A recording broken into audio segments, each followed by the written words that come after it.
Hello everyone, in this video we are just going to demonstrate the internally available ADC module, that is the 10-bit ADC module in Renesas RL78 F14 series microcontroller, and we will be interfacing a variable resistor with that same microcontroller. And using this technique you will be able to interface any analog sensors to this particular Renesas RL78 F14 series microcontroller. So now let us try to open the CubeSuite Plus for CCRL IDE for creating our project for the microcontroller. You can see in this IDE opened, I'm just going to create my new project. Just click on the project tab in the top of the window and then hover over this create new project and click on it for creating your new project. And in the window that is popping out, just type in the microcontroller name. In my case I'm just typing R5F10 PPJ, and you can see the highlighted microcontroller will be selected by default. So just cross verify that the pin number is correct for your microcontroller. In my case it is 100 pin, it is correct, so I'm just leaving it. Or if it is anything different like this one or this one, just click and select anything as per your requirement. Just left click and select it as per your requirement. And once after selecting the microcontroller, just provide a name for your project in this project name tab. I'm just providing it to be Pro. And in place of this place tab, just click on this browse button for selecting the repository or directory in your local folders where you want the project to be stored. So let me just make a folder right over here, RL78. And I'm selecting that folder and I'm clicking on the create button for creating my project for this particular microcontroller selected. You can see on the left of the IDE we are having a particular tab called project tree. So this particular tab will be containing several segments of the microcontroller. Those are very important. First and foremost segment is the pin configurator segment, and next segment is the code generator segment, and the next segment is the file segment.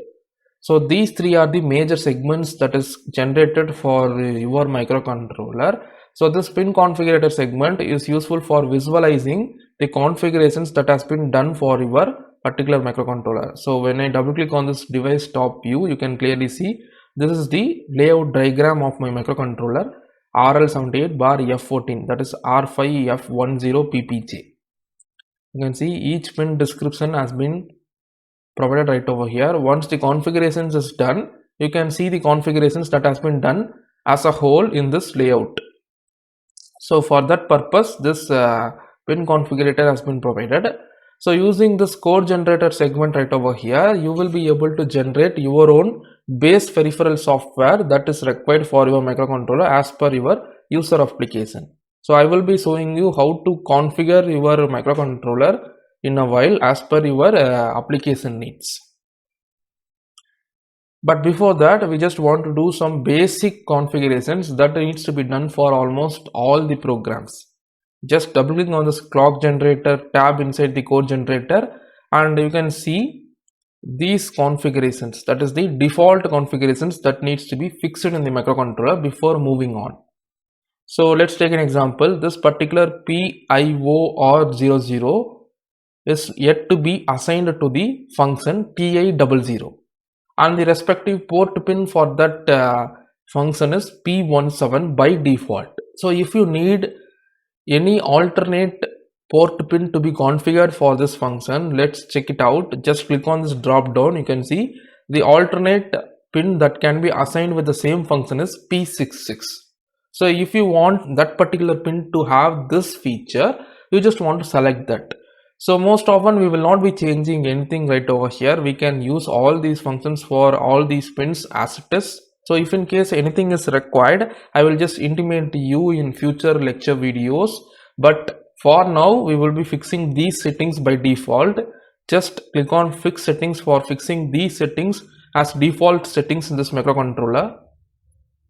Once that is done, just click on chip debug settings tab right over here, and this is a tab which is useful for enabling the debug option in your microcontroller.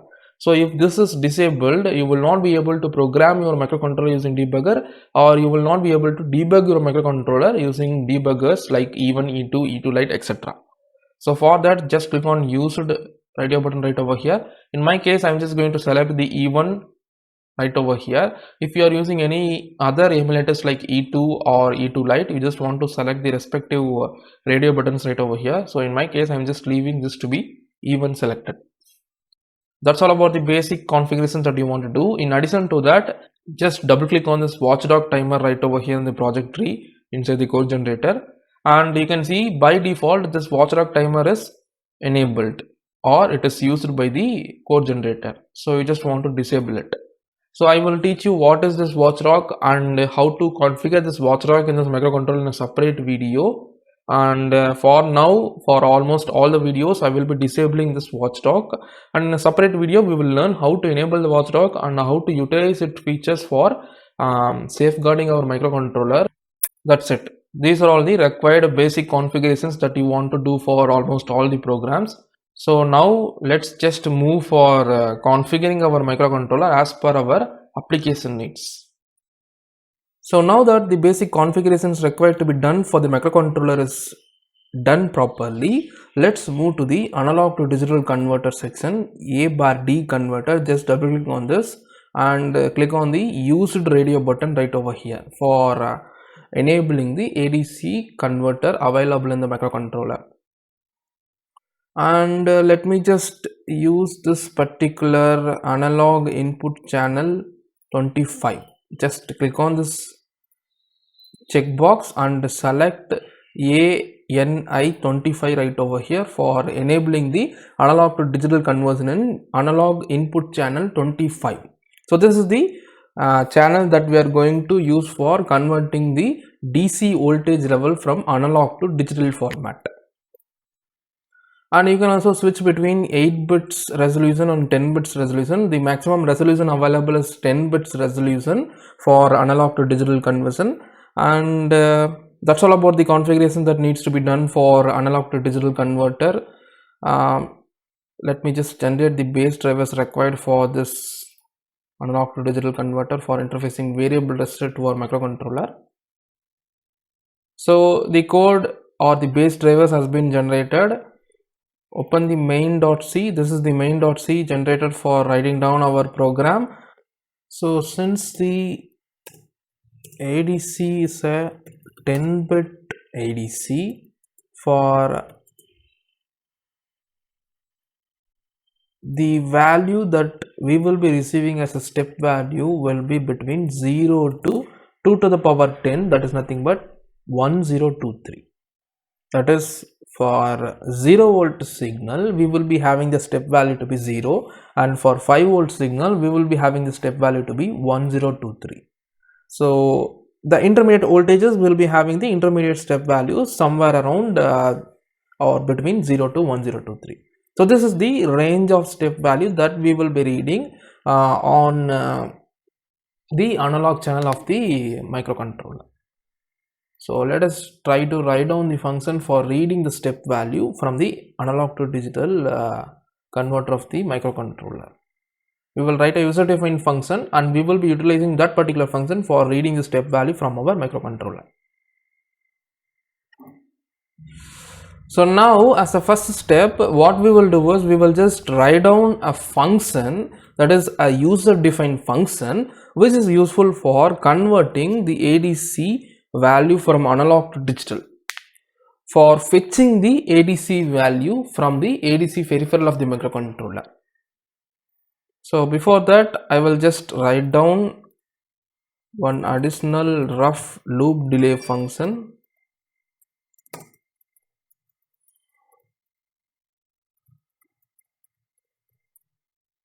So I'm just going to utilize this loop delay function for generating rough delays in my program, and below this I'm just going to write down another function, and this function has a return type of uint16 type, and I will write it to be ADC step value, and this will receive a parameter. This function will receive a parameter of channel number from which you want to read the ADC converted data. So as the first step inside this function, what we will do is we will start the ADC conversion. So for starting the ADC conversion, we will have a function. Just open this rcgadc.h and come down to the bottom. You can clearly see there is a function called radc start. So this function is useful for starting the ADC conversion, and after starting the ADC conversion, you just want to set the ADC operation on with the help of this function. So I am calling this ADC operation on function, and after that we just want to select the channel from which we want to read the ADC step value. That is, using this parameter right over here, we just want to select the channel required. So as per the configuration done right over here, we just want to read from the channel number 25. So that can be dynamically selected by passing a parameter to this function right over here. So what I will do right over here is I will just write like ADS is equal to channel. So this channel is nothing but a parameter passed to this function call, and this ADS is the register which will choose the channel from which the step value needs to be fetched. And finally what we will do is we will check for a ADC conversion complete flag. So ADC flag equal to 1. If ADC flag equal to 1, we will just clear the same flag, and we will get to the ADC value after clearing this flag. So it is showing or prompting us that this ADC flag is not available right over here. So what I will do is I will just declare and define this ADC flag. Declare and define this ADC flag. So the compiler has cleared the error. Now what we will do is we will just write down some lines for fetching the ADC value. So you can clearly see this is the function which is useful for fetching the ADC value, that is radc get result. So I'm just going to call this function, but this time I just want to call it with a variable. I just want to pass a variable such as un16_t ADC temp.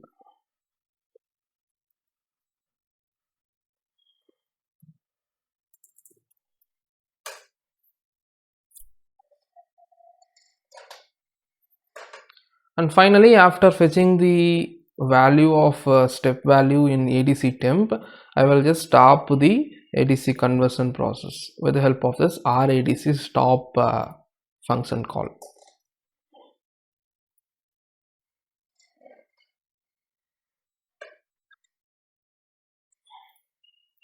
And at the end, after the if condition, I will just return the ADC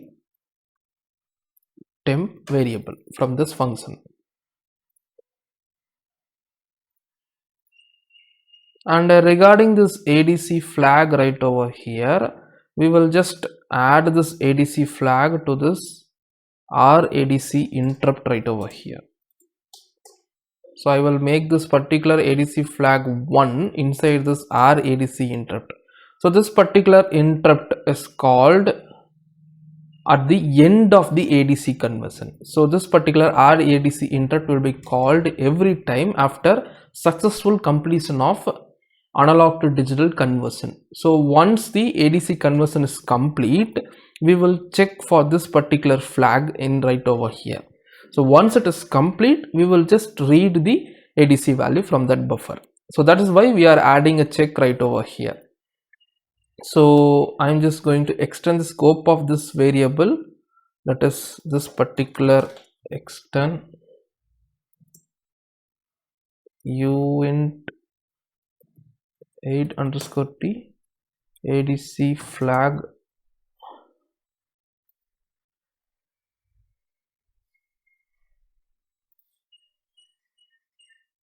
to this ADC user.c. That's it. So you can clearly see inside this function there are only a few lines. Here we are starting the ADC conversion,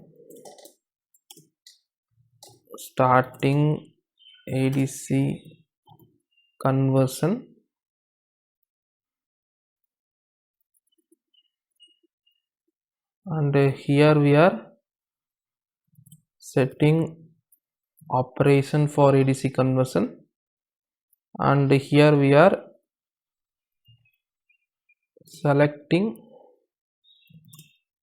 ADC channel, and here we are checking whether conversion is complete. If it is complete, this particular variable will be set right over here inside the ADC interrupt. So once the ADC conversion is complete, this particular interrupt subroutine, ADC interrupt subroutine, will be called once. So we are making the ADC flag variable to be 1, and we are checking right over here whether that particular variable is 1. So if it is 1, that means the ADC conversion is complete. So once it is complete, we are just entering into this if condition, and we are making the ADC flag to be 0, and we are reading ADC step value. Since it is a 10-bit step value, we will get values between 0 to 1023, that is 2 to the power 10. So for 0-volt signal we will receive 0 as a step value, and for 5-volt signal we will get 1023 as a step value. So this is what ADC step value means. And finally, after reading it, we are just stopping the ADC conversion. That's it. Finally, we are returning the value read variable as the return type from this function call. So here what we will do is we will just call for a certain number of delay of, and here what I will do is I will just ADC value is equal to, I will call this function with the channel number.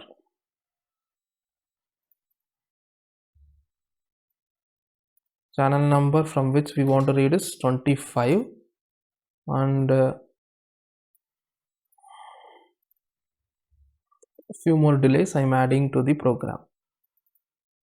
I am just defining this ADC value as global variable right over here, uint 16 underscore t 0.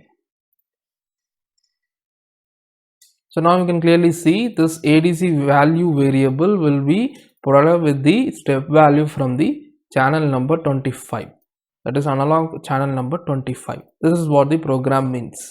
Now I am compiling this program.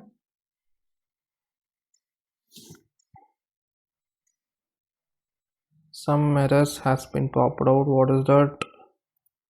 Sorry, this is not correct spelling for this delay. I misspelled the delay. Now I am compiling this. The compilation is successful. Now I am dumping the program to the microcontroller. I have already connected my E1 serial emulator to the PC through USB cable. The idea is switching from normal view to debug view, you can clearly see.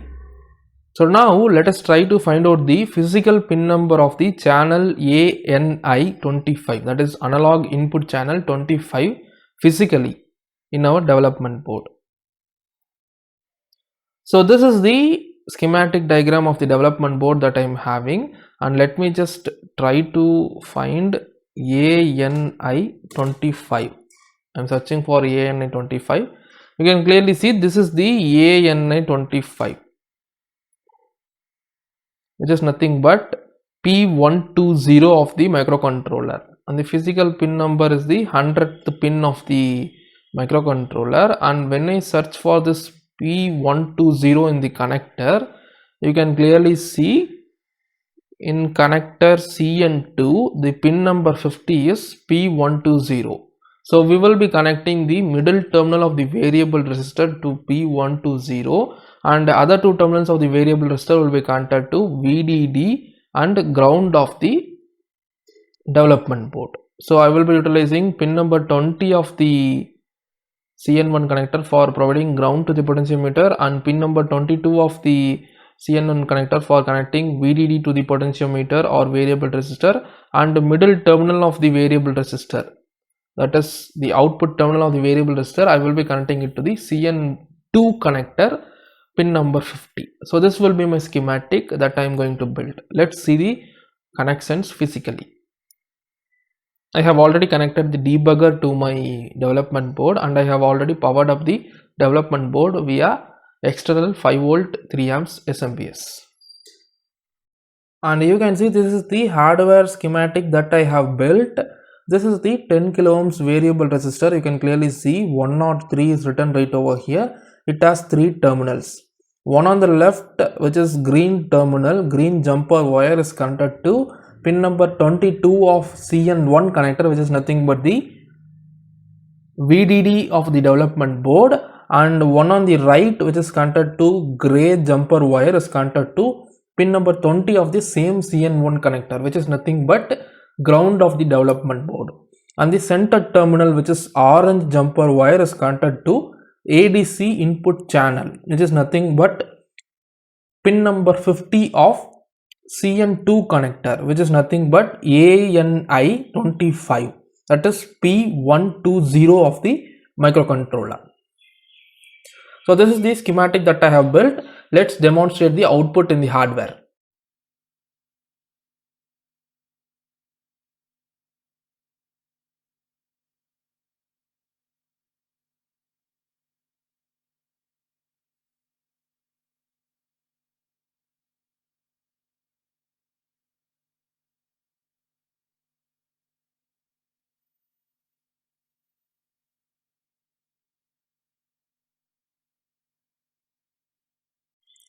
Now I'm just dumping this flash to the microcontroller.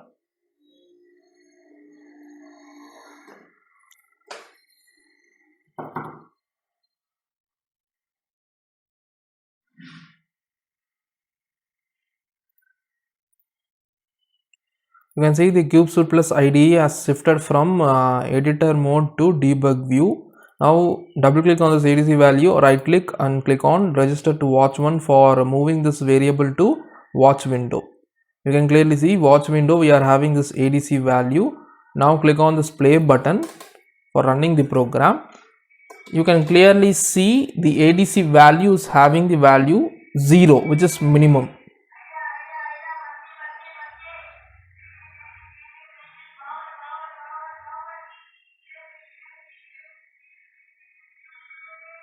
Minimum value, and when I try to, that is because this potentiometer knob is located in the extreme ground end, so we are having a step value to be 0. So when I move the knob towards other extreme end, you can potentially see the step value increasing. I am moving the knob in a very slow fashion. You can see the ADC step value also increases as I move the knob.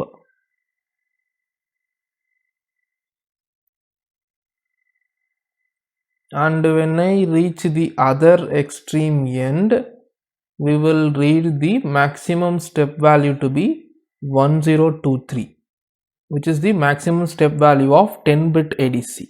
So now we will be receiving a 5 volt signal at the analog input channel 25 of the microcontroller. That is why we are having this particular value 1023 when we are having the knob in the other extreme end of the potentiometer. And intermediately, as per the voltage range between 0 to 5, we will be having the respective step value when you rotate the variable resistor. So in a similar manner, you will be able to interface any analog output type sensor to this ADC module of the microcontroller if it is a ADC output type sensor. This is just a basic introduction to the ADC converter, but in the similar fashion, you will be able to interface any analog type output type sensor can be interfaced to this ADC module of the microcontroller. So this is the output which I got in the hardware. See you in the next video. Thanks for watching.